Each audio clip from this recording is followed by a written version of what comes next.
In the name of Allah, the most beneficent and merciful. Welcome to the Educators online class. Also you will be fine and safe.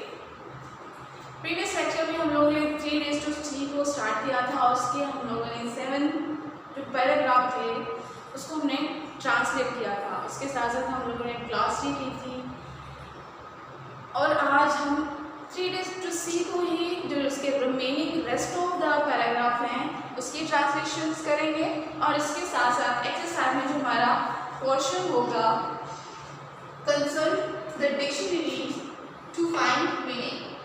Dictionary में से हम लोग words आपको दिए गए हैं उनके मीनिंग्स को फाइंड आउट करना है। तो पहले हम लोग ट्रांसलेशन को सॉल्व करते हैं। ट्रांसलेशन स्टार्ट करते हैं paragraph number 8। Paragraph number 8, I shall have no time to waste in regret for longing। यहाँ पे एलन केलर कहती हैं इसके पास I have no time, इसके पास वक्त नहीं है टू वेस्ट ज़ाया करने के लिए रिग्रेट फॉर लॉन्गिंग, इसके लिए ख्वाहिशात के पछतावे के लिए कोई वक्त उसके पास यहाँ कोई वक्त नहीं है। क्यों नहीं है? There is so much to see, क्योंकि यहाँ पे बहुत कुछ है देखने को उसके पास। First day I devoted to my friend, पहला दिन उसने डिवोट कर दिया अपने फ्रेंड्स को, एनिमेट्स को एंड इन एनिमेट्स को। द सेकेंड जो है reveal to me the history of man and nature, उसे तारीख का पता चलता है इंसान की और कुदरत की। टुडे आज I shall spend in the work a day bored of the present amid the haunts of man going about the business of life। अब जैसे कि हमने पहले कर लिया, जैसे उसने बताया है कि पहला दिन उसने कहाँ पे उसने स्पेंड किया, सेकेंड डे कहाँ पे स्पेंड कर दिया, लेकिन आज का दिन जिसका थर्ड डे है वो कहाँ कैसे करना चाह रही है डिटेल में बताएगी कि आज का दिन हाल की दुनिया के काम में गुजारूंगी। यानी जिन कानों पर जिन जगहों पर लोग कारोबार जिंदगी के लिए इधर उधर आते जाते हैं उसको देखेगी। And where can one find so many activities and condition of man as in New York. वो न्यूयॉर्क के बारे में बता रही है कि जैसा कि इंसान आदमी की इतनी ज़्यादा सरगर्मियों हालात के बारे में जान सकता है उतना कि न्यूयॉर्क के बारे में। इसीलिए सो The city becomes my destination। तो न्यूयॉर्क उसकी डेस्टिनेशन, इट मीन्स की मंजिल है। नाउ एंड देन कभी कभार I have tested my sane friends to discover what they see। कभी कभार मैं अपनी बीना सहेली, इतनी वो सहेलियाँ जो देख सकती हैं, उनको ये दरियाफ्त करने की, उनसे जानने के लिए उनकी आजमाया करती थी वो क्या देखती हैं। Recently I was visited by a very good friend. हाल ही में मेरी एक अच्छी सहेली है, मैं इससे मिली, who had just return from a long walk in the woods, जो कि अभी जंगल से चहलकदमी के बाद वापस आई थी। आई आस्क्ड, मैंने पूछा हर से व्हाट शी हैड ऑब्जर्व्ड, उसने वहाँ पे क्या देखा। नथिंग इन पर्टिकुलर, कुछ खास नहीं। शी रिप्लाइड, उसने जवाब दिया, I might have been incredulous had I not been accustomed to such response. शायद मैं यकीन न करती अगर मैं ऐसे जवाब की आदी न होती। For long ago I became convinced that the seeing feel little.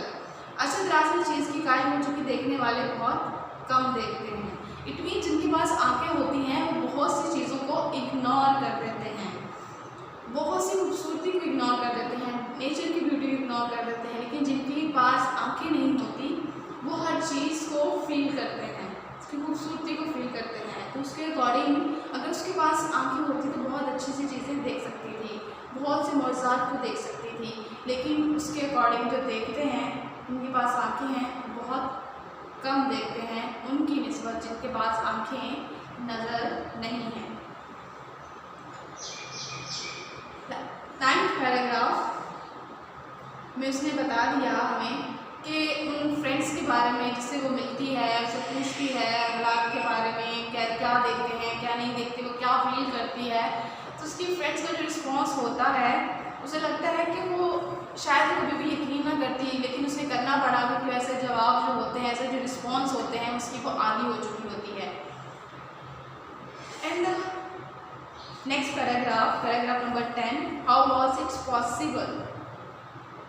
Continue करते हुए कहती है कैसे पॉसिबल है। आई आस्क्ड माई सेल्फ, पिछले पैराग्राफ में जो बात चल रही है उसी को कंटिन्यू किया, कहती है कैसे मुमकिन है, मैंने खुद से पूछा, to walk for an hour in the woods and see nothing but of notch, क्या आप 1 घंटे जंगल में सैरकदमी करते रहो और आप वहाँ पे कुछ भी खास ना देखो, कुछ भी खास नोट ना करो, ये कैसे पॉसिबल हो सकता है। I who can't see can find 100 of things to interest me through mere touch, कहती मैं जो कि देख नहीं सकती फिर भी मैं वहाँ से 100 of things, बहुत सी जो चीज़ें हैं वहाँ से मैं सर्च कर सकती हूँ, उनको महसूस कर सकती हूँ जो कि मेरे ज़ौक़ के मुताबिक हैं, और वो भी सिर्फ छूने से, देखने से नहीं, सिर्फ छूने से मैं 100 चीज़ों को सर्च कर सकती हूँ। I feel the delicate symmetry of a leaf, I pass my hands loving about the smooth skin of a silver birch.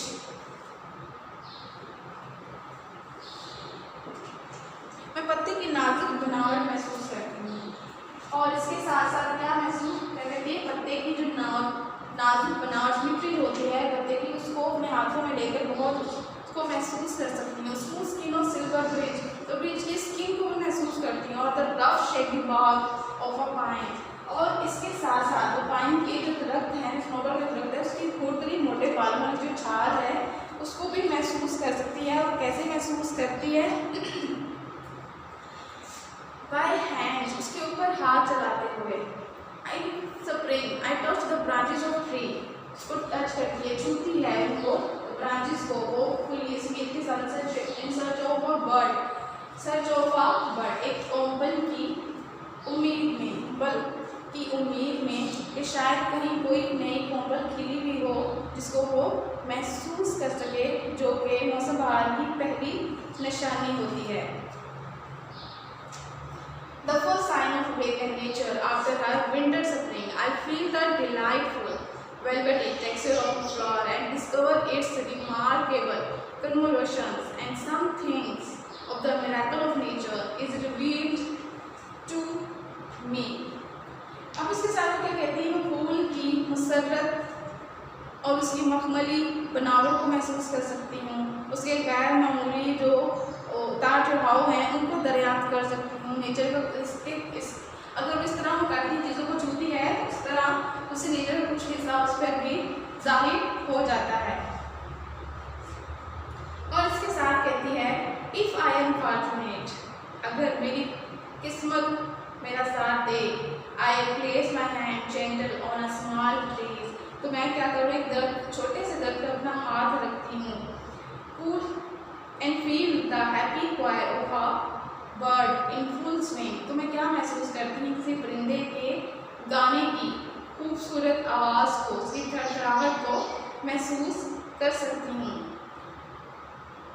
I am delighted to have the cool water of a brook rush through my open fingers. उसे सब कहती है, जब किसी नदी का ठंडा पानी मेरी खुली उंगलियों से तेजी से गुजरता है तो मैं खुश हो जाती हूँ। To me, a lush carpet of pine needles or spongy grass is more welcome than the most luxurious Persian rug. अब उसने कहा है कि मेरे लिए जो स्नोबर का जो कांटेदार सरसब कालीन है या स्पंजी घास एक मोटी चटाई से कहीं ज़्यादा खुश आइंदा है। और इसके साथ साथ वो नेक्स्ट कहती है, to me the pageant of season is a thrilling and unending drama. अब उसके लिए जो मौसम का जो ड्रामा है, खूबसूरत जो ड्रामा है, ये ना खत्म होने वाला ड्रामा है, और जिसको वो कैसे महसूस कर सकती है, the action of which streaming through my finger tip, और जिसका अमल मेरी उंगली की पूरों में से गुजरता है। इट मीन सीजन्स का ड्रामा, इट मीन कभी स्प्रिंग है कभी विंटर है, तो मैं इन चीज़ों को अपनी फिंगर टिप्स के थ्रू महसूस कर सकती है। लास्ट पैराग्राफ है हमारा, जिसमें कहा है, if I were the president of a university, अगर यूनिवर्सिटी की प्रेसिडेंट होती, I should establish a compulsory course in, तो एक कोर्स को स्टैब्लिश करती जो कि कंपल्सरी होता। How to use your eyes, उसका नाम क्या होता, अपनी आंखों का इस्तेमाल कैसे करना है। The professor would try to show his pupils how they could add joy to their lives by really saying what passes unnoticed before them. Professor साहबान को चाहिए होगा कि अपने शागिर्दों को बताना है कैसे अपनी ज़िंदगी में खुशियाँ ला सकते हैं, जो कि हकीकी तौर पर उनके पास देखे बगैर ही गुजर जाती हैं, उनको देखते भी नहीं हैं, खुशियाँ, मुस्कुराहटें और जो ब्यूटी होती है उनके पास से गुजर जाती है। और इसके साथ साथ वो कहती है कि वो जो प्रोफेसर्स होंगे वो try to awaken their dormant and sluggish faculties, और इसके साथ क्या करेंगे, उनकी सुस्त और ख्वाबीदा सलाहियतों को जगाने की कोशिश करेंगे। अब हमने ट्रांसलेशन पढ़ ली, मैंने पहले तो इसके लेसन्स के बारे में, थीम के बारे में डिस्कस नहीं किया। अब हमने 11 पैराग्राफ की ट्रांसलेशन पढ़ ली है, तो आप इसको अंडरस्टैंड कर चुके होंगे कि इसमें क्या कहना चाहती है। तो मैं आपको बताती हूँ तो क्या उसने क्या कहा है इसमें, उसने पोर्ट्रेट किया है फीलिंग्स को, डिप्राइव्ड पीपल्स को, फिजिकल फिटनेस को, according to the author is a bond please appreciated by those who are blessed by it. According to her we must always remain mindful of the blessing of Almighty Allah। तो आपने theme भी सुन लिया कि वो क्या कहना चाहती है इसमें। तो अब आपने जो ट्रांसलेशन है उसको अच्छे से लर्न करना है, उसको समझना है, मीनिंग उस वैल्यू को याद करना है, और उसके साथ साथ डिक्शनरी के जो मीनिंग्स हैं उनको सॉल्व करना है। जैसे मैंने यहाँ लिखा हुआ है स्लगिश, कामिल, पैनोरामा, नज़ारा, डोरमेंट, वाबिदा, वाइंट, ज़रबर्ग, कन्वोल्यूशन, बलदार, इम्पेंडिंग, सर पे खड़ा, सर पे करीब, नज़दीक खड़ा हुआ, इस सर पे मंडलाता हुआ। अब रेस्ट ऑफ द मीनिंग्स भी हैं जो आपने खुद से लिखने हैं, खुद से उनको डिक्शनरी में से सॉल्व करना है। उसके साथ साथ आपने वर्कशीट नंबर 1 और 2 को सॉल्व करना है। वर्कशीट नंबर 1 में आपको मीनिंग्स मिलेंगे, जिनके मीनिंग्स आपने डिक्शनरी में से सर्च आउट करने हैं, फाइंड आउट करने हैं। उसके साथ साथ आपने वर्कशीट नंबर 2 को भी सॉल्व करना है, जिसके अंदर आपकी एक्सरसाइज में से क्वेश्चंस जो हैं, मेनली क्वेश्चंस 9 to 12 क्वेश्चंस होंगे जिनको आपने अच्छे से लर्न करना है, और वो आपको वर्कशीट नंबर 2 में मिलेंगे। अच्छे से इसको लर्न कर लीजिएगा। So stay home, stay safe, thank you so much.